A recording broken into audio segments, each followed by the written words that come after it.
Shalom Bapak Ibu yang dikasih oleh Tuhan. Pada hari ini kita mau menyiapkan hati dan pikiran kita untuk ditaburi kebenaran firman Tuhan. Untuk itu kita bersatu di dalam doa. Bapak, kami sungguh mengucap syukur kepada Tuhan untuk pada hari ini kami boleh menikmati cinta kasih oleh Tuhan yang Tuhan berikan bagi kehidupan kami. Oleh itu Tuhan, kami menyiapkan hati kami untuk ditaburi oleh kebenaran firman Tuhan. Terima kasih Bapa, terima kasih Tuhan Yesus. Inilah doa ucapan syukur kami hanya di dalam nama Tuhan Yesus. Haleluya. Amin.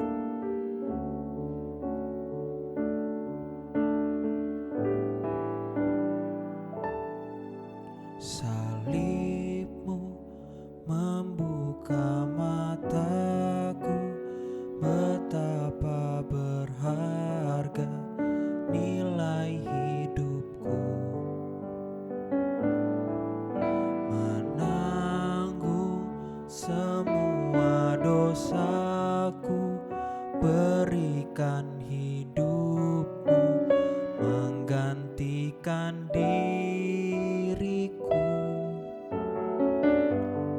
bukan karena kebuatanku, anugerah yang selamatkanku.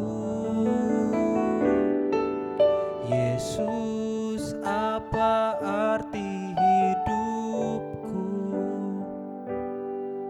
bila kau tak berikan nyawamu yang terbaik tersedia bagiku. Ku bersyukur atas kasih karunia-Mu.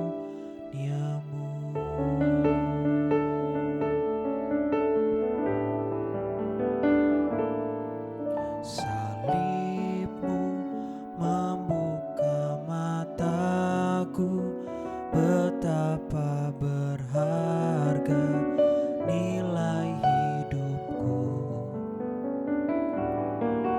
menanggung semua dosaku, berikan hidupmu menggantikan diriku,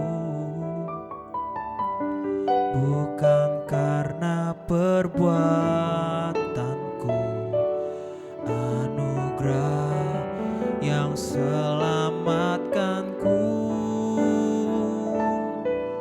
Yesus, apa arti hidupku bila kau tak berikan nyawamu yang terbaik tersedia bagiku.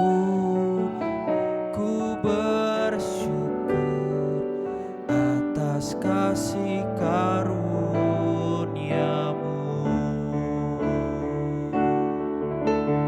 Oh Yesus, apa arti hidupku bila kau tak berikan nyawamu yang terbaik tersedia bagiku. Ku bersyukur atas kasih karunia-Mu. Apa arti hidupku bila kau tak berikan nyawamu yang terbaik tersedia bagiku.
Bapak Ibu, sebelum kita mendengarkan firman Tuhan, mari terlebih dahulu kita berdoa. Bapa di surga, kami mengucap syukur untuk kesempatan yang terbaik di mana kami masih boleh belajar kebenaran firman Tuhan. Kami mau belajar memberikan hati, pikiran, dan telinga yang terbaik untuk kau taburi dengan benih firman-Mu, sehingga firman-Mu itu boleh tertanam dalam hati kami, bertumbuh dan berbuah untuk kemuliaan bagi nama-Mu. Hamba-Mu yang penuh keterbatasan dan kelemahan, kami serahkan dalam tangan Tuhan.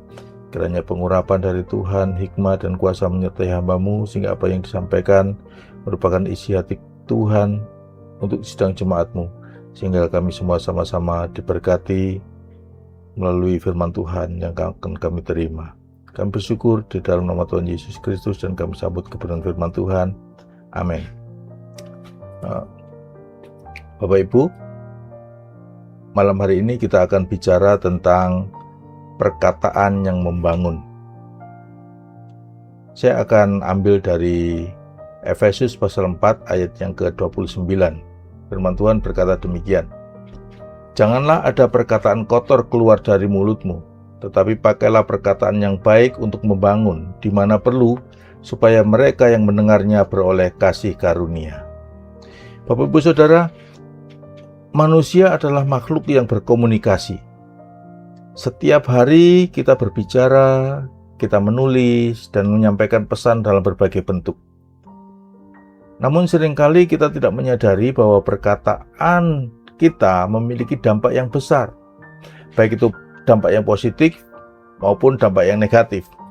Dalam Amsal 18 ayat 21 berkata, hidup dan mati dikuasai oleh lidah. Siapa suka menggemakannya akan memakan buahnya. Bapak Ibu Saudara, ini menunjukkan bahwa perkataan kita itu bukanlah suatu hal yang sepele. Nah, apalagi dalam era digital sekarang ini. Perkataan tidak hanya diucapkan secara lisan, tetapi juga ditulis di media sosial, melalui pesan singkat, dan berbagai platform komunikasi lainnya. Sayangnya, budaya komunikasi yang kasar, tidak sopan, dan tidak membangun semakin marak. Orang mudah mencaci, orang mudah mencela, dan segala macamnya tanpa rasa bersalah. Bahkan, hal itu terjadi di kalangan orang-orang yang percaya. Nah, Efesus pasal 4 ayat 29 ini merupakan bagian dari pengajaran Rasul Paulus tentang transformasi hidup orang percaya. Dalam konteks yang lebih luas, kalau kita baca dalam Efesus pasal 4 ayat 17-32, Paulus menggambarkan sebuah kontras antara kehidupan yang lama yang dipengaruhi oleh kedagingan dan kehidupan baru yang dipimpin oleh roh. Dan ayat ini secara khusus menekankan pentingnya penggunaan perkataan sebagai cerminan identitas baru kita di dalam Kristus. Nah, di dalam Efesus pasal 4 ayat 29 ini, Rasul Paulus menegaskan sebuah prinsip penting mengenai bagaimana orang Kristen itu harus berbicara. Ayat ini adalah bagian dari seruan Rasul Paulus untuk hidup dalam kekudusan, khususnya dalam hal berkomunikasi. Ayat ini menekankan bahwa perkataan kita bukan hanya mencerminkan karakter kita, tetapi juga memengaruhi orang lain secara rohani.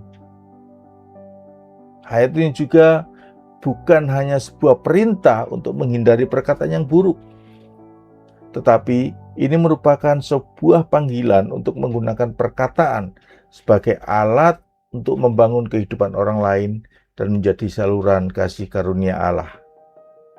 Mari kita perhatikan lebih jauh lagi. Efesus 4 ayat 29 tadi berkata, janganlah ada perkataan kotor keluar dari mulutmu, tetapi pakailah perkataan yang baik untuk membangun di mana perlu, supaya mereka yang mendengarnya beroleh kasih karunia. Bapak Ibu Saudara, setidaknya ada 3 hal penting yang harus kita perhatikan melalui ayat ini, yaitu ada larangan, ada perintah, dan ada tujuannya. Yang pertama, larangan. Larangan apa? Janganlah ada perkataan kotor keluar dari mulutmu. Kata sapros secara harafiah berarti busuk, rusak, dan tidak berguna. Kata ini juga dipakai dalam Matius pasal 7 ayat 17-18 untuk menggambarkan pohon yang menghasilkan buah busuk. Nah, di dalam konteks Efesus pasal 4 ayat 29 ini berarti segala bentuk perkataan yang tidak membangun dan tidak memiliki manfaat rohani. Perkataan kotor merujuk pada kata-kata yang merusak, tidak berguna, atau tidak pantas. Ini juga mencakup kata-kata kasar, gosip, fitnah, dan ucapan-ucapan yang tidak membangun. Nah, dalam suratnya yang lain, Rasul Paulus juga menuliskan, tetapi sekarang buanglah semuanya ini. Marah, geram, kejahatan, fitnah, dan kata-kata kotor yang keluar dari mulutmu. Itu bisa kita temukan dalam Kolose pasal 3 ayat 8. Rasul Paulus mengingatkan jemaat untuk tidak mengucapkan perkataan kotor. Bahasa aslinya logosapros, yang berarti kata-kata busuk, kata-kata yang tidak berguna, dan kata-kata yang bersifat merusak. Nah, perkataan semacam ini tidak mencerminkan karakter Kristus dan dapat merusak hubungan antar sesama. Nah, sebagai orang percaya, kita dipanggil untuk meninggalkan kebiasaan lama yang merusak, termasuk dalam hal berbicara. Nah, dikatakan perkataan kotor itu jangan keluar. Nah, Bapak Ibu Saudara, frasa ini memiliki sebuah pengertian yang menandakan larangan yang terus-menerus, bukan hanya sesekali. Ini menunjukkan bahwa perkataan yang buruk bukan sekedar kesalahan sesaat, tetapi ini merupakan sesuatu yang harus terus-menerus dikendalikan, secara terus-menerus dijaga oleh orang-orang percaya. Jadi dari hal ini sangat jelas sekali bahwa peringatan Rasul Paulus ini begitu serius untuk diperhatikan.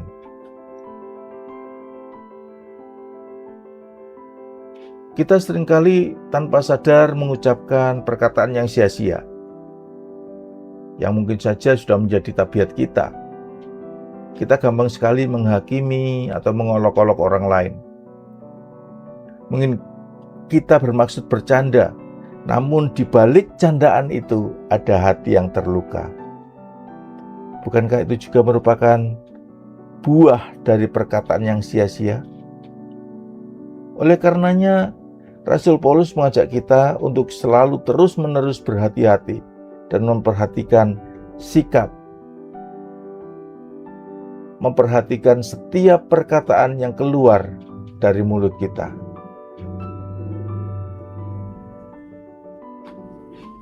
Selain larangan, ada juga perintah. Apa perintahnya? Yaitu perkatakan perkataan yang baik untuk membangun.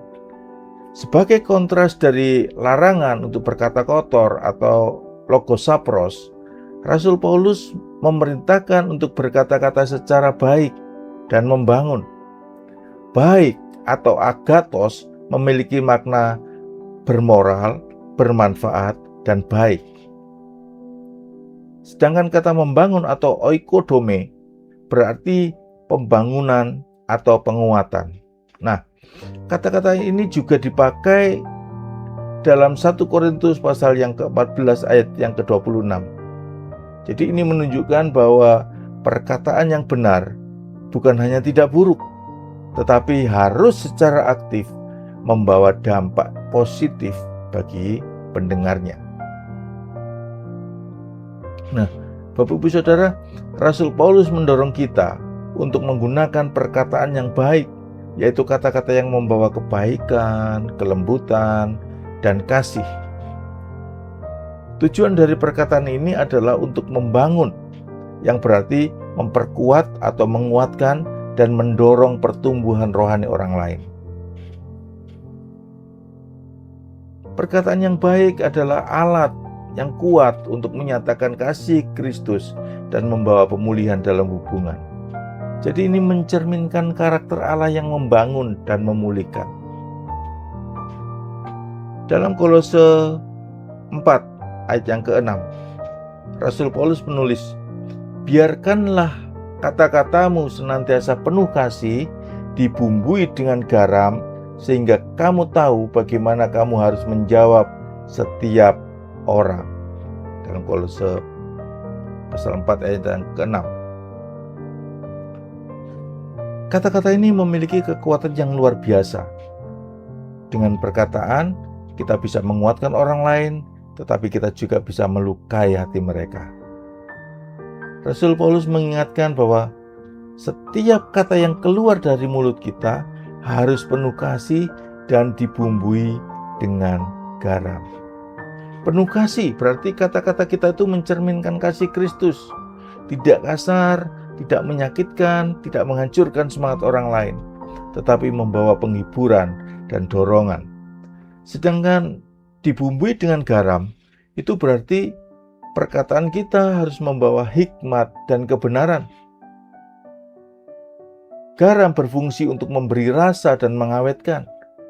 Maka perkataan kita pun harus bermakna, membangun, dan tidak sembarangan.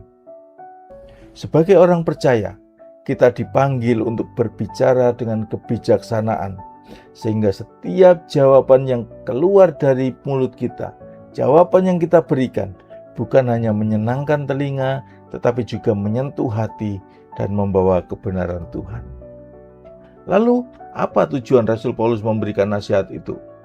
Tujuannya adalah supaya memberi kasih karunia. Nah, perkataan orang percaya harus menjadi alat bagi anugerah Allah, membawa dorongan, penghiburan, dan hikmat bagi orang lain. Perkataan kita harus menjadi saluran berkat dan anugerah bagi orang lain.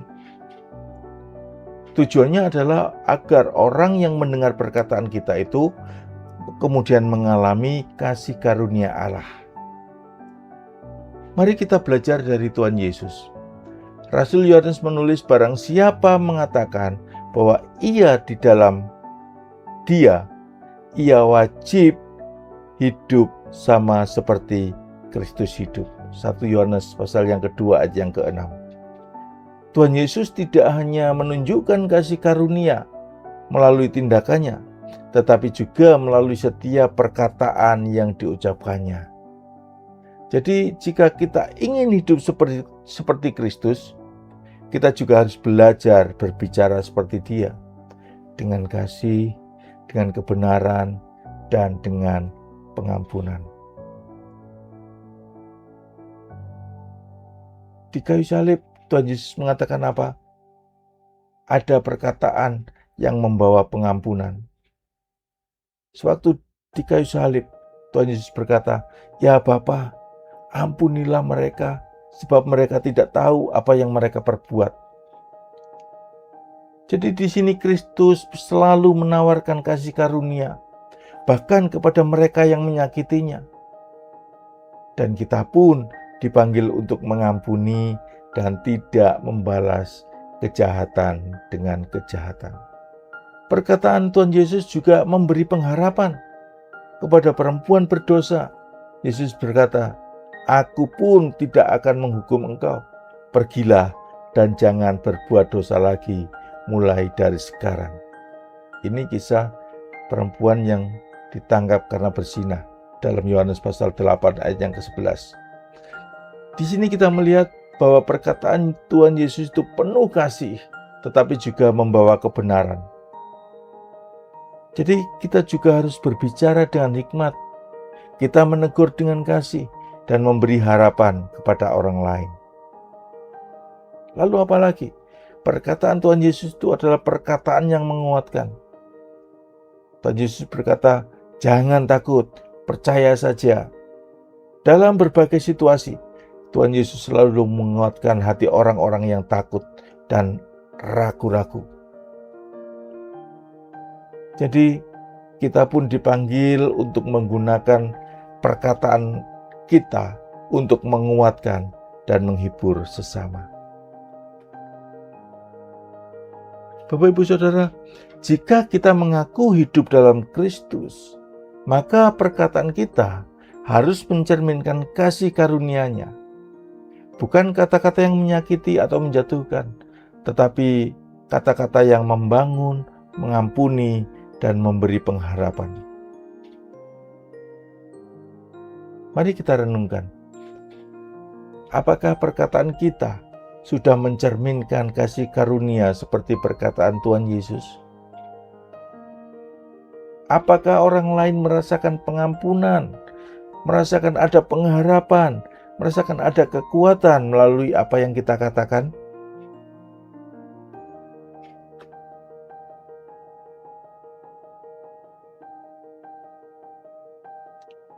Jadi Bapak Ibu Saudara, Efesus pasal 4 ayat 29 mengajarkan kita bahwa perkataan kita memiliki kuasa untuk membangun atau merusak. Nah, sebagai orang percaya, kita dipanggil untuk menggunakan lidah kita sebagai alat kasih karunia yang membawa kehidupan dan membawa berkat bagi orang lain. Perkataan kita pun harus mencerminkan karakter Kristus dan menjadi kesaksian yang kuat tentang kuasa transformasi Injil dalam hidup kita.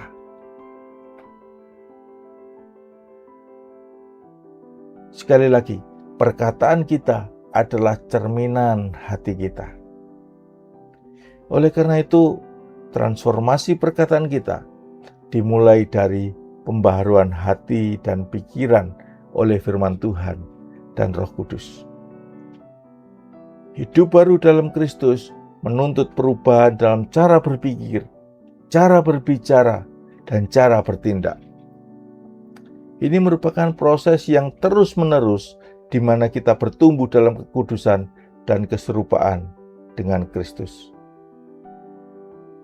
Nah, Bapak Ibu Saudara, sebagai penutup, ada satu tips yang menarik supaya kita terbiasa mengontrol dan menyaring perkataan kita.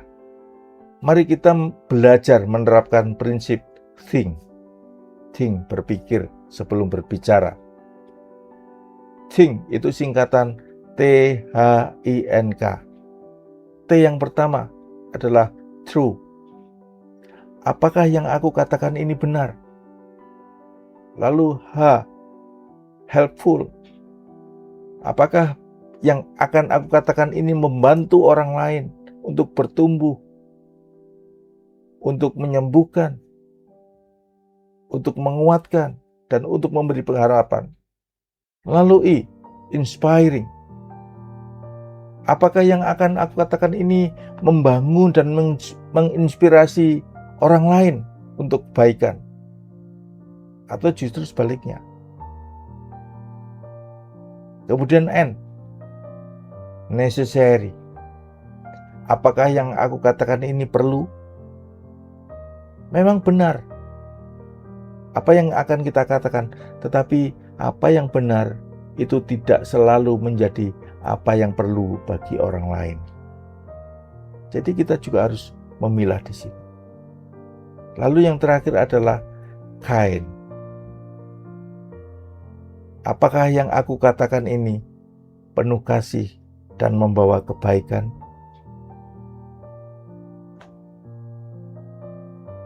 Di era sosial media seperti sekarang ini, mari kita belajar saring sebelum sharing. Kadang-kadang kalau kita terima WhatsApp gitu ya, bahkan belum membaca kelihatannya baru judulnya baik, langsung cepet-cepet sharing, share ke teman-teman yang lain. Kecepatan jempol kita itu melebihi kecepatan nalar kita kadang-kadang. Ini yang kita harus hati-hati. Kadang-kadang itu merupakan sesuatu yang tidak perlu, tetapi kita sebarkan. Tidak perlu. Itu bukan kebenaran, kita juga sebarkan. Berita hoax kita sebarkan. Jadi sekali lagi kita harus saring sebelum sharing. Sehingga informasi dan komunikasi yang kita sampaikan benar-benar hanyalah hal-hal yang baik dan membangun serta membawa kasih karunia Tuhan. Kiranya Tuhan memberkati Bapak Ibu Saudara sekalian. Amin firman Tuhan. Mari kita berdoa. Tuhan, kami menyadari bahwa seringkali kami lemah dalam menggunakan lidah kami. Perkataan kami seringkali melukai hati orang lain tanpa kami sadari. Perkataan kami merupakan perkataan yang tidak membangun dan justru melemahkan semangat orang. Perkataan kami adalah perkataan-perkataan yang penuh olok-olok, penuh penghakiman. Kiranya Engkau mengampuni kami Tuhan. Biarlah melalui firman yang kami dengar malam hari ini, boleh membawa kami memperbaiki karakter kami. Karena dari perkataan kami itu menunjukkan karakter kami. Biarlah kami belajar meneladani Kristus sebagai teladan agung kami. Dalam tutur kata kami, dalam perkataan kami, dalam pembicaraan kami. Biarlah apa yang keluar dari mulut kami adalah hal-hal yang baik, adalah hal-hal yang membangun, hal-hal yang menginspirasi orang, hal yang membantu orang lain, dan selalu membawa kasih karunia bagi sesama kami. Kami lemah, kami seringkali gagal. Biarlah Roh Kudus menguatkan kami, Roh Kudus memampukan kami, sehingga kami boleh tampil menjadi orang-orang yang berbeda, orang-orang percaya, orang-orang yang dipanggil Tuhan untuk menjadi pewarta kebenaran Allah, menjadi pewarta Injil dalam kehidupan kami. Kami bersyukur untuk firman-Mu malam hari ini. Di dalam nama Tuhan Yesus Kristus, kami sudah berdoa dan bersyukur. Amin. Selamat malam, Tuhan Yesus memberkati.